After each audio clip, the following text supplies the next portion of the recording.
The sky turned dark when the warships came. 9 was a small world at the edge of known space. It was not important. It had no great cities, no powerful weapons, no famous leaders. It was simply a farming colony where 12,000 souls lived quiet lives under twin orange suns. They grew grain that fed 3 star systems. They raised their children. They hoped for peace. But peace never lasts when you have something others want.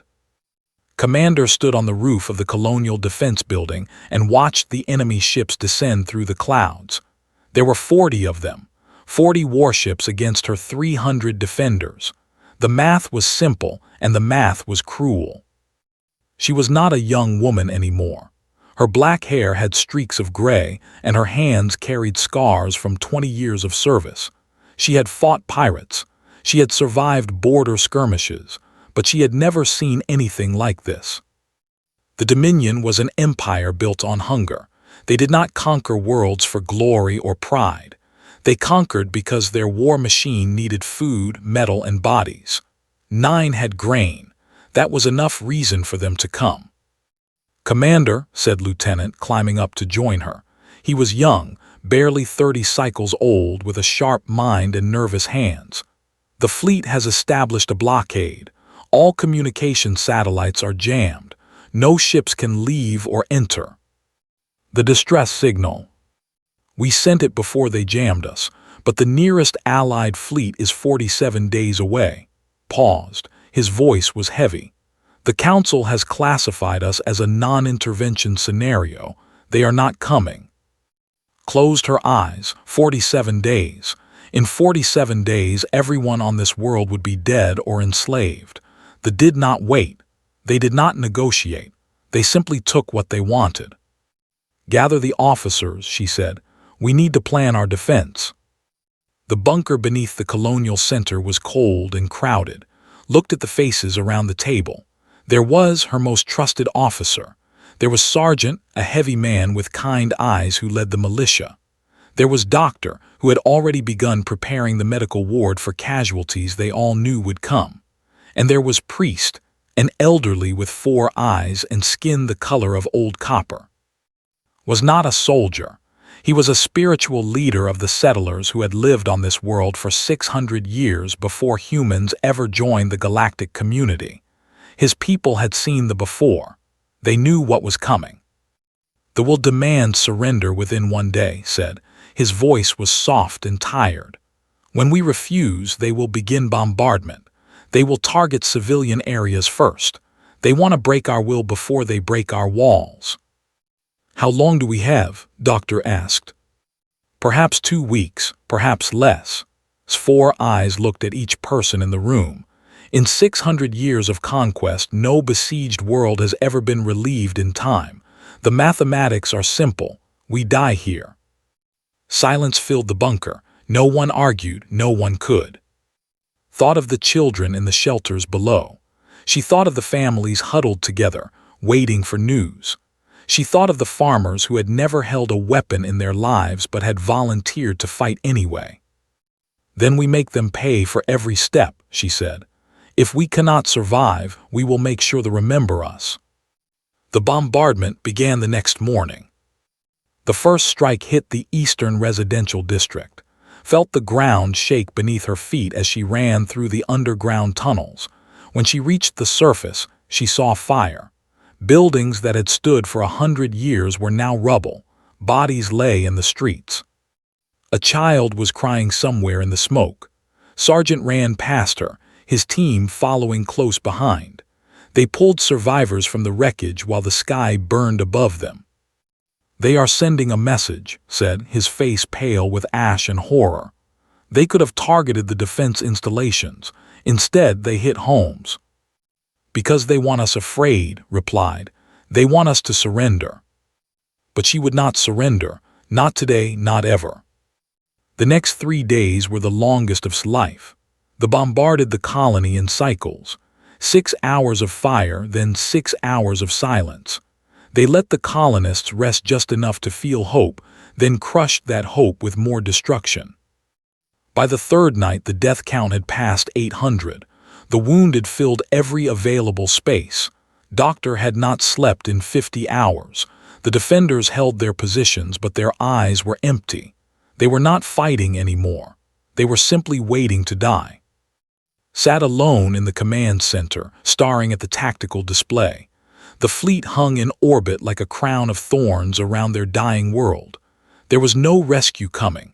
The Council had abandoned them. The Allied fleet was still 44 days away. She thought about her mother, who had taught her to never give up.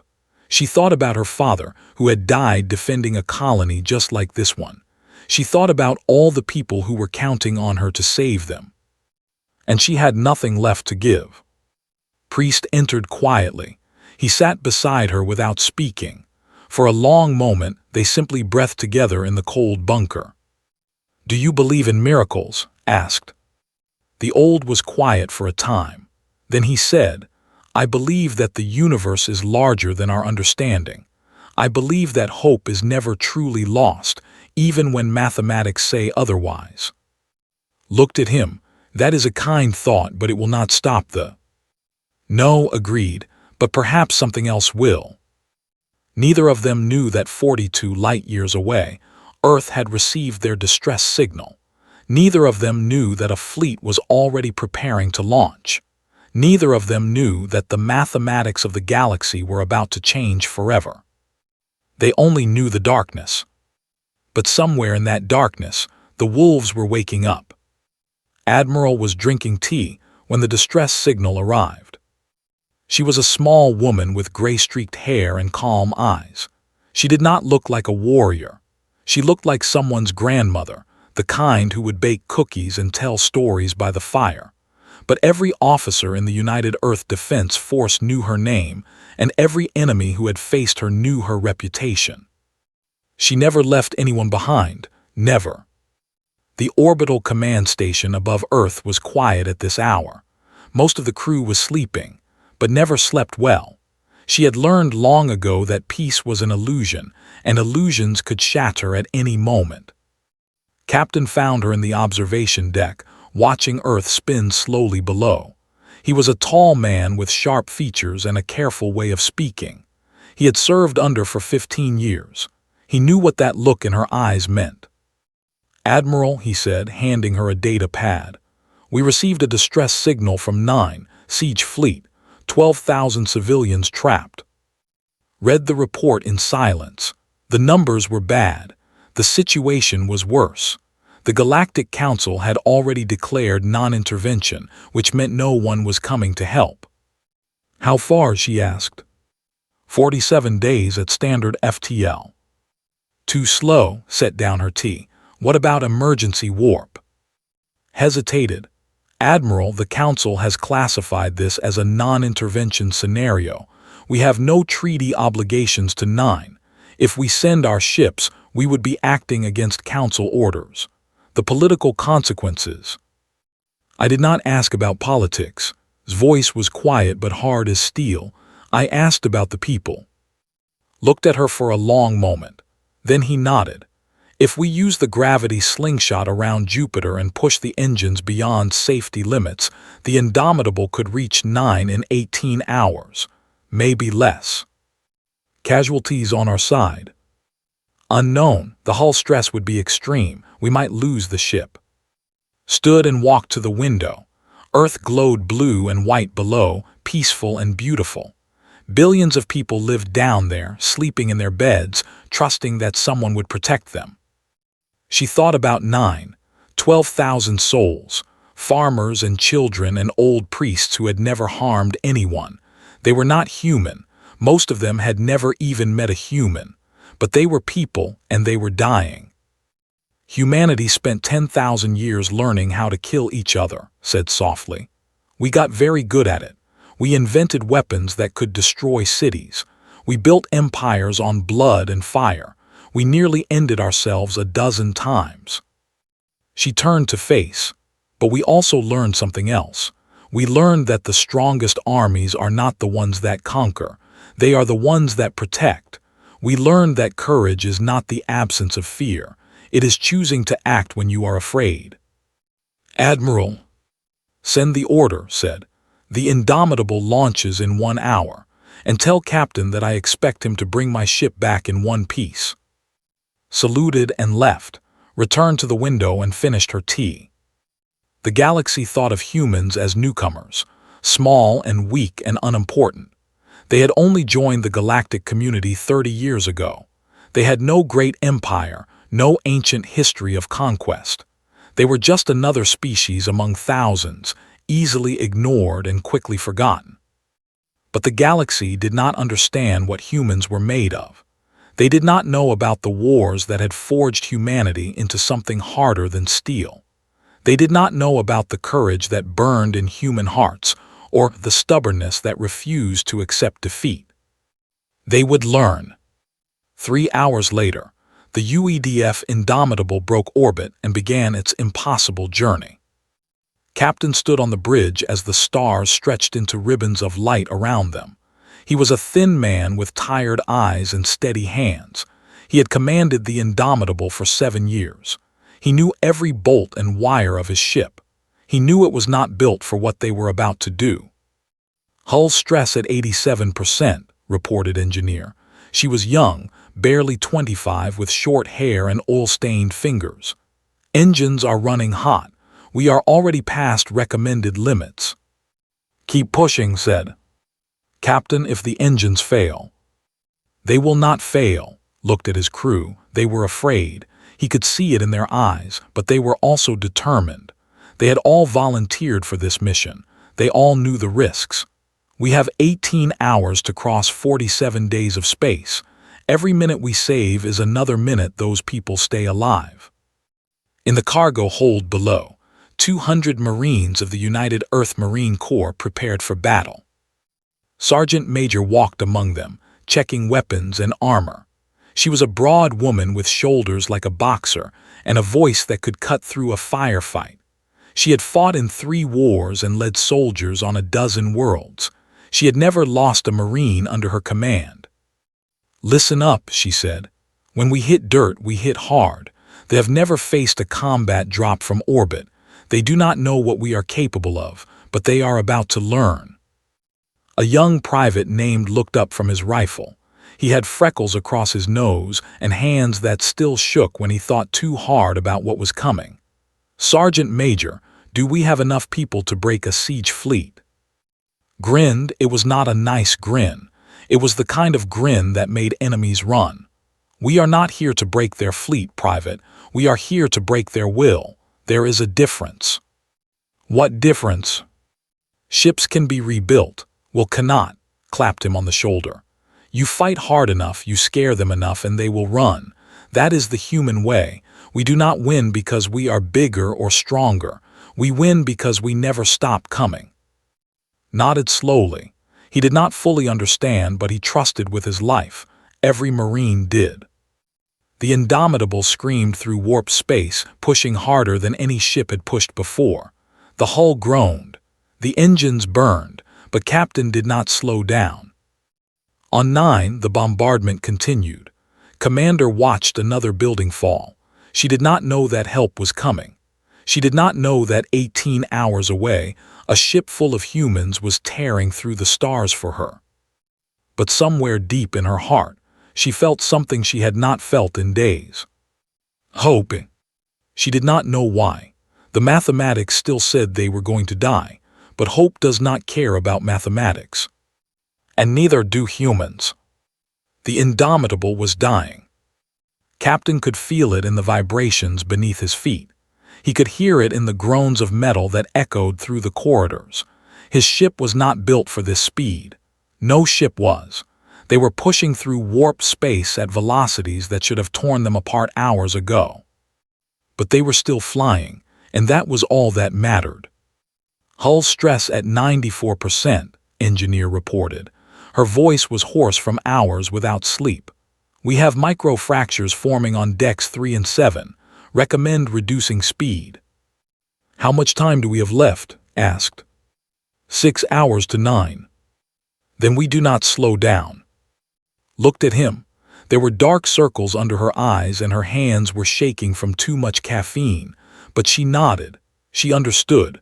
6 hours meant 6 more hours of bombardment. 6 more hours of people dying. I will keep her flying, she said, no matter what. Watched her go. He was proud of his crew. They were exhausted, terrified, and pushing themselves beyond every limit. But not one of them had complained. Not one of them had asked to turn back. That was what it meant to be human. Tactical Officer Minu pulled up the latest intelligence on his screen. He was a quiet man who rarely spoke, but when he did, everyone listened. Captain, we have intercepted communications. They have begun bombardment of civilian sectors on 9. Casualty estimates are climbing. Current death toll is approximately 1,000. The bridge fell silent. 1,000 people. 1,000 lives ended because the wanted grain. How many can we save? Asked. Unknown. It depends on how quickly we can establish ground control. Minu hesitated. Captain, they have 40 warships in orbit. We have one. The mathematics. I know the mathematics. His voice was calm, but there was iron beneath it. They have been conquering worlds for 600 years. They believe they cannot be beaten. That is their weakness. How? Because they have never met us. In the cargo hold, the Marines were restless. Private sat against the wall, cleaning his rifle for the 20th time. It was an old habit, something to keep his hands busy when his mind would not stop racing. Around him, his did the same. Some prayed, some slept, some stared at nothing. Sergeant Major found him there. She sat down beside him without asking. For a long moment, neither of them spoke. You are scared, she said finally. It was not a question. Yes, admitted. There was no point in lying, always knew. Good, she leaned back against the wall. Scared means smart. Scared means you understand what we are walking into. Only fools feel no fear. Were you scared on your first drop? Laughed.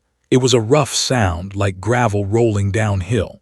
I was so scared I threw up in my helmet. Could not see anything for the first 30 seconds.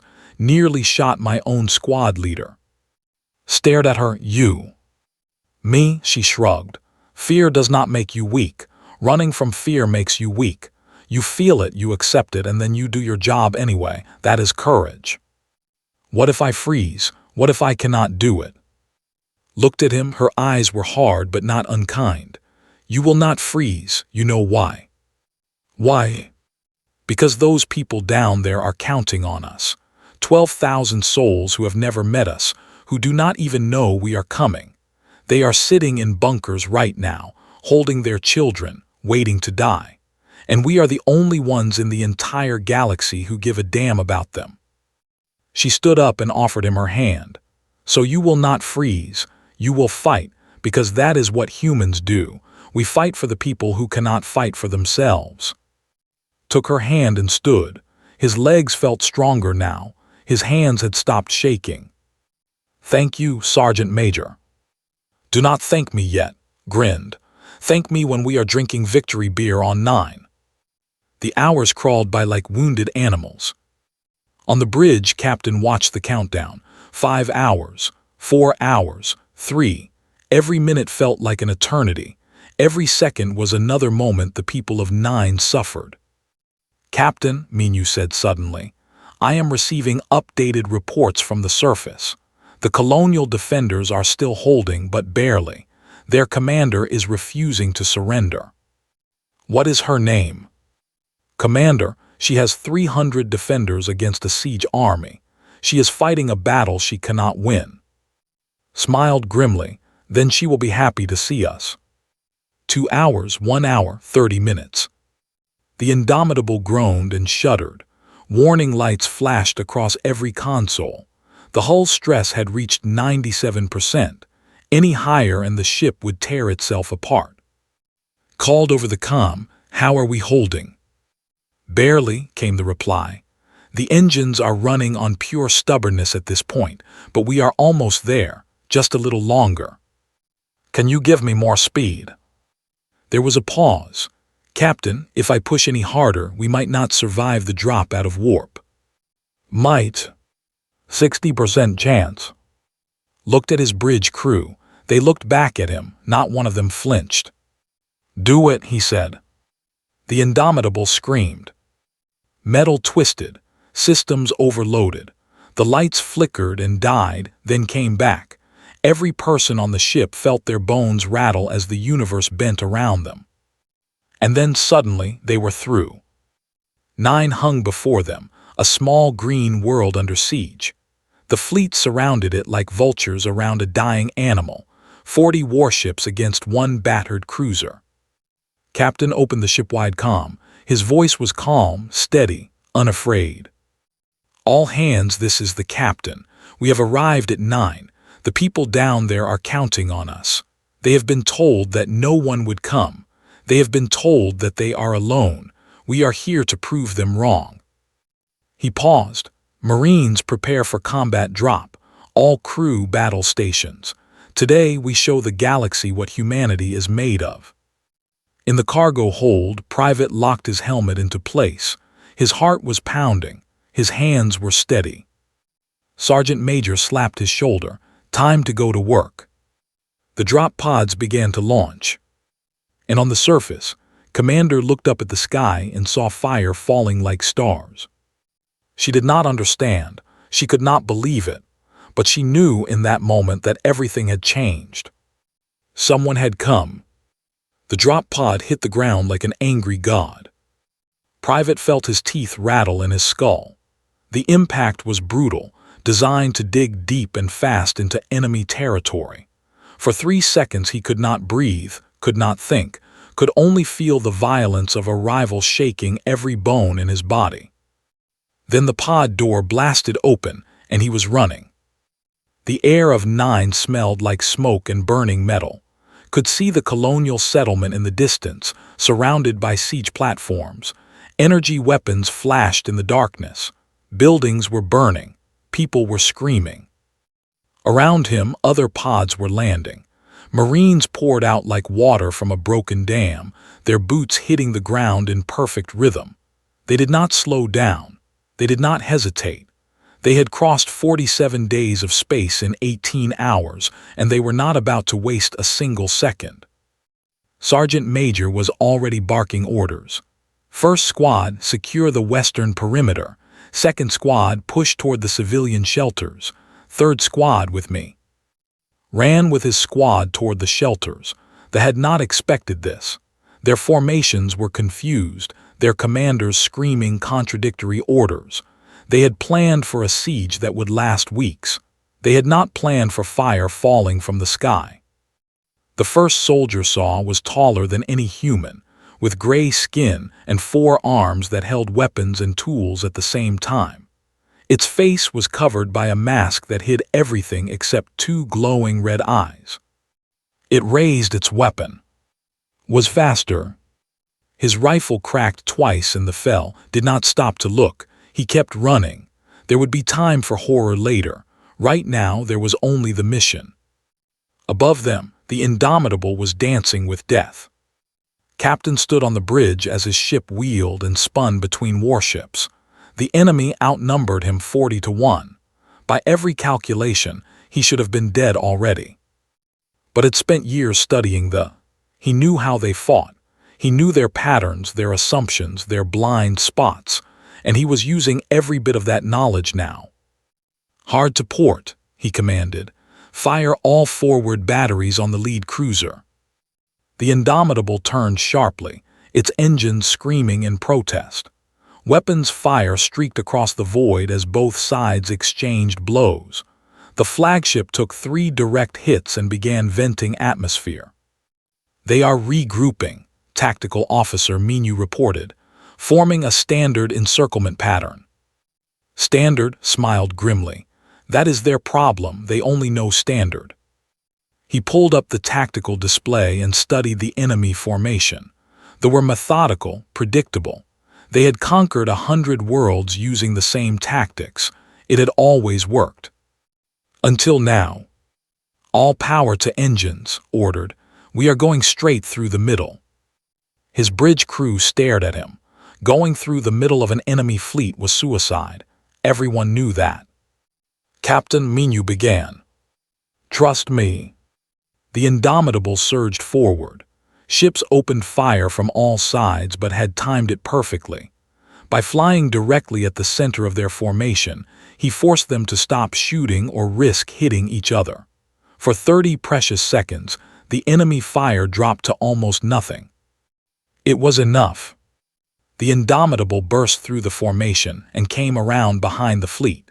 Before they could reorganize, had destroyed 2 more cruisers and crippled a third. "They are panicking," Minyu said, wonder in his voice. "Their communications are chaos. They do not know how to respond. Keep hitting them. Do not give them time to think." On the surface, Commander could not believe what she was seeing. The humans moved like nothing she had ever witnessed. They were smaller than the weaker individually, but they fought with a coordination that seemed almost supernatural. They covered each other, supported each other, adapted to every situation instantly. And they were winning. Lieutenant ran up to her position, his face covered in dust and blood. "Commander, the humans have broken through the eastern siege line. They are retreating." "Retreating," shook her head. "The do not retreat. They are now." She grabbed her rifle and ran toward the front lines. She had to see this for herself. The eastern district had been for days. Buildings were rubble, streets were craters. They had held this position since the siege began. Now it was full of human Marines. Sergeant Major was directing traffic like it was just another day at work. She saw approaching and gave a casual salute. "Commander, I am Sergeant Major, United Earth Marine Corps. Sorry we are late." Stared at her. "Late? You crossed 47 days in 18 hours. That is impossible." "Apparently not," grinned. "We are stubborn like that." "Why?" asked. The question had been burning in her mind since the first pods fell. "Why did you come? We are not your people. We have no treaties with Earth. The Council told you not to intervene. Why risk everything for us?" His grin faded. For a moment her face was serious, almost sad. "Because you needed help, that is enough." Before could respond, an explosion rocked the ground nearby. A counterattack was forming, desperate soldiers pushing back against the human advance. "We can talk later," said, raising her weapon. "Right now we have work to do. Care to join us, Commander?" Looked at her militia, the 300 defenders who had held the line for days with no hope of rescue. They were exhausted, wounded, barely standing. But when they saw the humans fighting alongside them, something changed in their eyes. "Hope?" "Yes," said, "I believe I will." The battle raged for hours. They fought hard. They were warriors after all, and warriors do not surrender easily. But they were fighting an enemy they did not understand. Humans did not give up. Humans did not break. Humans kept coming, wave after wave, no matter how many fell. Private lost count of how many he fought. He lost count of how many times he almost died. But every time he faltered, there was a fellow Marine beside him, pulling him forward, keeping him alive. That was the human way. No one fought alone.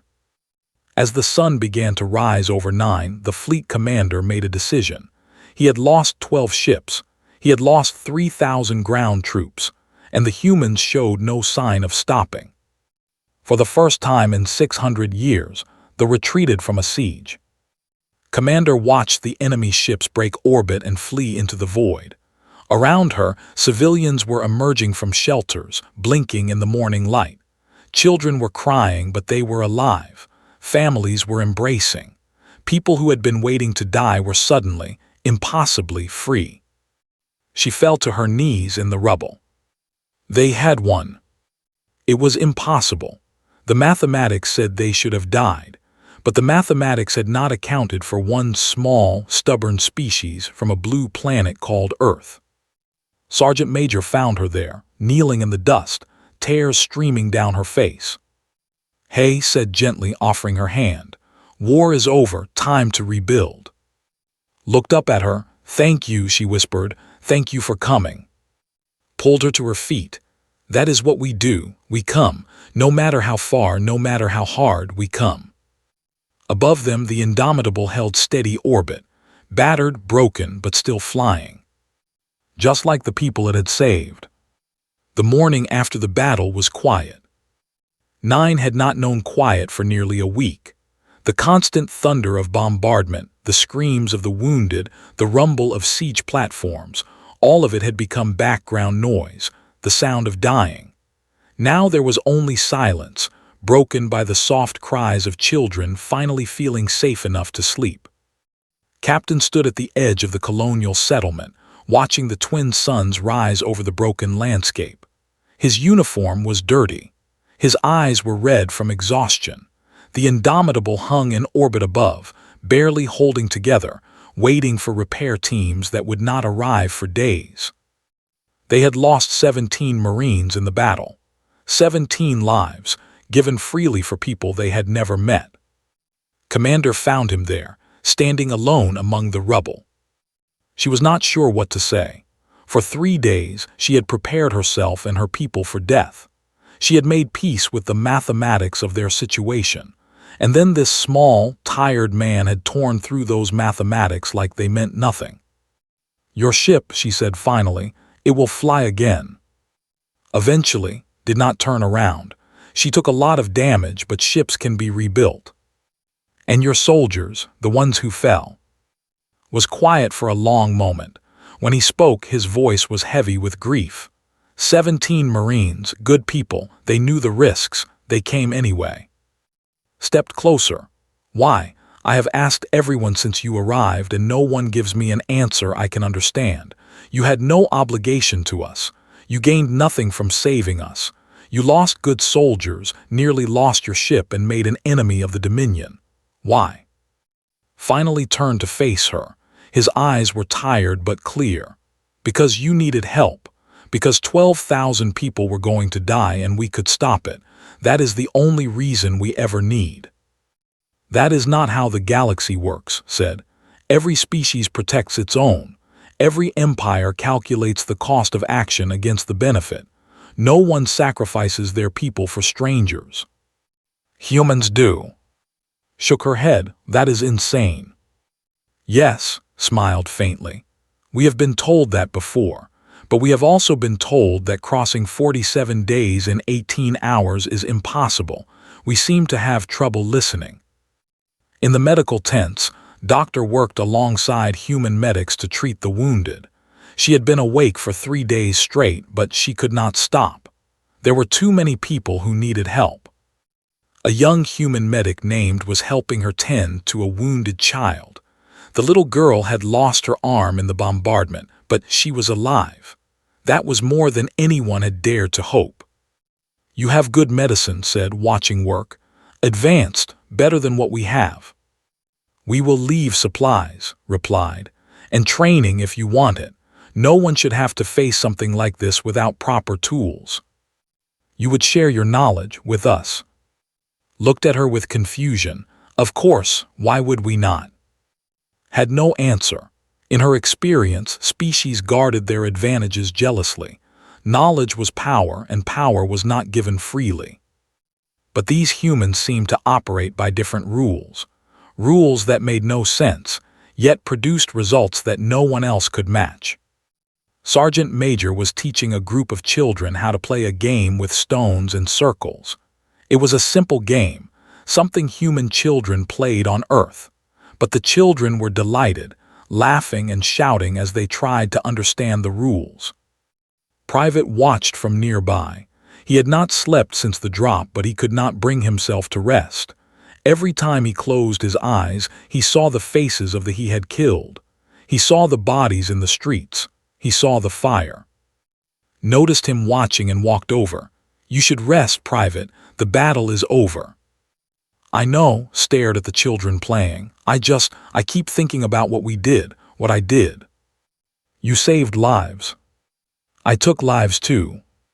Nodded slowly. "Yes, that is the price of what we do. We carry that weight so others do not have to. It is not easy. It is not supposed to be easy, but it is necessary." "How do you live with it?" Gestured toward the children. "I watch them play. I remember why we fight. Not for glory, not for power, but for them. For the people who deserve a chance to live without fear. She paused. You did good work today, Private. You saved those kids. Hold on to that when the darkness comes. Watched the children for a long moment. One of them, a little girl with 4 eyes and copper skin, waved at him shyly. He waved back. Maybe that was enough. Maybe saving one child was worth all the weight he would carry for the rest of his life. Priest found Captain and Commander still talking at the edge of the settlement. He approached slowly, his old bones aching from days of hiding in bunkers. Captain, he said, bowing slightly, I owe you an apology. Raised an eyebrow. For what? For losing faith. His 4 eyes were wet with tears. For 600 years my people have watched the conquer. We learned that mathematics always wins. We learned that hope is a lie, but you have proven us wrong. Hope is not a lie, said gently. Hope is a choice. We chose to hope that we could reach you in time. We chose to hope that we could make a difference, and here we are. But why? Pressed. I have lived for 200 years, Captain.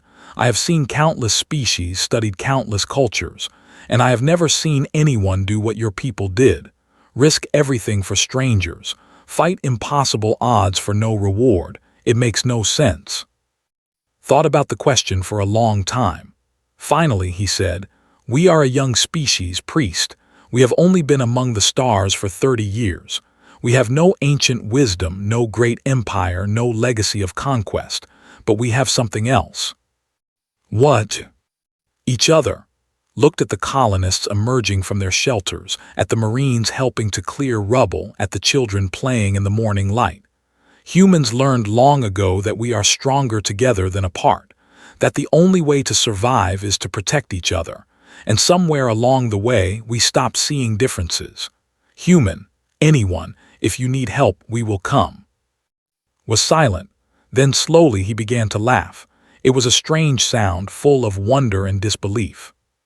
The galaxy does not know what to do with you, he said. They will tell stories of this day for generations. The council will demand explanations. Everything is going to change. Good, said simply. It was time for a change. Admiral received the report from her office above Earth. The mission was a success.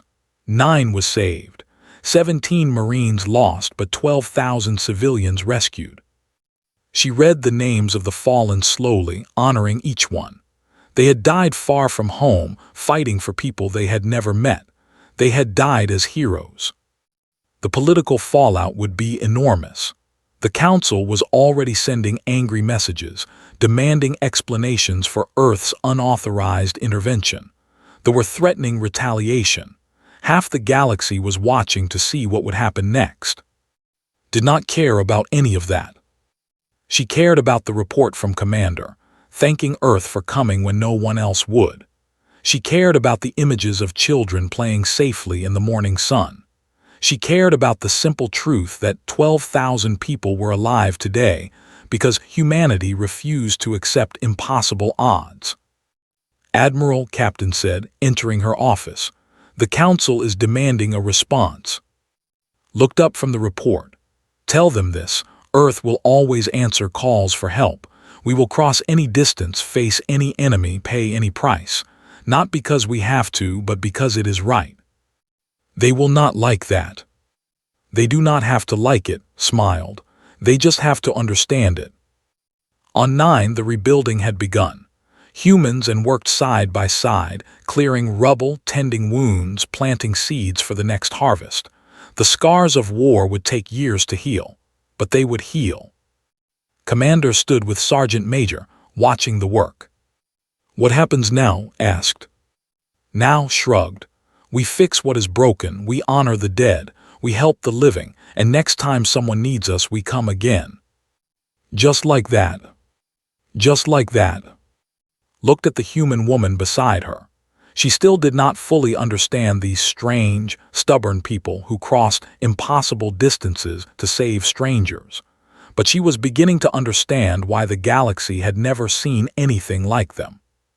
Humanity was not the strongest species. They were not the oldest or the most advanced, but they were the ones who came when no one else would, and that made all the difference. The twin suns rose higher over 9, washing the broken world in golden light.